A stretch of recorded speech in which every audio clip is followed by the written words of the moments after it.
दोस्तों, दुनिया के सबसे बड़े और सबसे ज्यादा डाइवर्स शहर न्यूयॉर्क में आज एक नाम गूंज रहा है।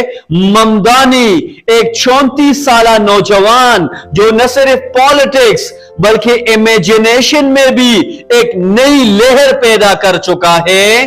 जब लोग मंगल के रोज अपने वोट कास्ट करेंगे तो मुमकिन है कि न्यूयॉर्क को न सिर्फ एक नया मेयर मिले बल्कि एक नया चेहरा, नया विजन और नई डायरेक्शन भी मिले।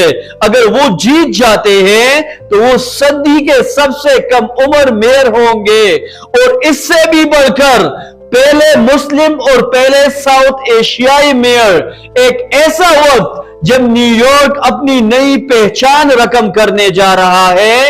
ये लम्हा सिर्फ एक सियासी कामयाबी नहीं बल्कि ये हिस्ट्री इन द मेकिंग है। ममदानी का सफर सिर्फ एक शख्स की कामयाबी नहीं बल्कि ये पूरी कम्युनिटी की जद्दोजहद की आवाज है जो न्यूयॉर्क की ब्रॉन्क्स गलियों से लेकर क्वींस की मसाजिद तक सुनाएगी। ये इन ख्वाबों की ताबीर है जो हर उस नौजवान ने देखे जिन्हें कभी कहा गया कि तुम यहां के नहीं हो।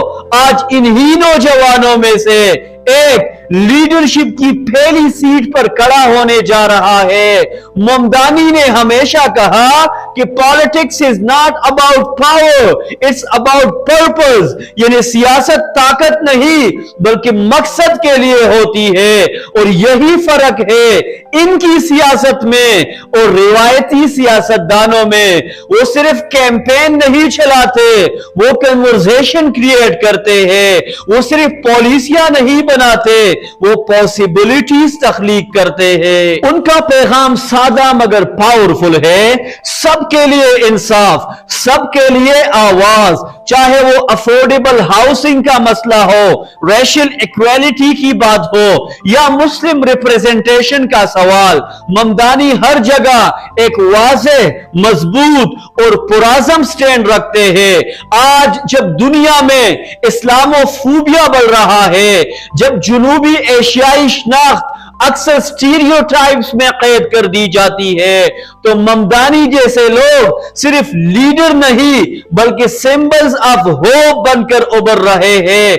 वो ये बता रहे हैं कि मुस्लिम होना या साउथ एशियाई होना कोई रुकावट नहीं। ये हमारी आइडेंटिटी है, हमारी स्ट्रेंथ है, हमारा प्राइड है। उन्होंने साबित किया कि लीडरशिप सिर्फ एलीट फैमिलीज या पावर स्ट्रक्चर्स तक महदूद नहीं बल्कि हर वो शख्स जो इंटेग्रिटी, एम्पैथी और विजन रखता है, चाहे वो किसी भी मजहब, चाहे वो भी किसी भी नस्ल से हो, वो तब्दीली ला सकता है। ममदानी ने हमें यह सबक दिया है कि जब एक शख्स अपनी रूट्स पर फख्र करता है तो वो दुनिया का नैरेटिव बदल देता है। वो सिर्फ सिटी हॉल में नहीं जीतता, वो दिलों में जीता है और दिलों को जीतता है। ये वक्त है कि हम इस नई वेव ऑफ लीडरशिप को पहचाने। ये वक्त है कि हम डाइवर्सिटी को सेलिब्रेट करें और ये समझे कि एक मुस्लिम यंग लीडर का कामयाब होना सिर्फ एक शहर की नहीं बल्कि पूरी उम्मत और साउथ एशियाई डायस्पोरा की कामयाबी है। अगर ममदानी जीते हैं तो वो सिर्फ मेयर्स ऑफिस नहीं जीतेंगे, सिर्फ मेयर्स ऑफिस नहीं जीतेंगे बल्कि वो जीतेंगे वो ट्रस्ट जो बरसों से टूटा हुआ था, वो ड्रीम्स जो नस्लों ने देखे थे, और वो साबित करेंगे कि फेथ, फ्रीडम और फ्यूचर तीनों एक साथ चल सकते हैं।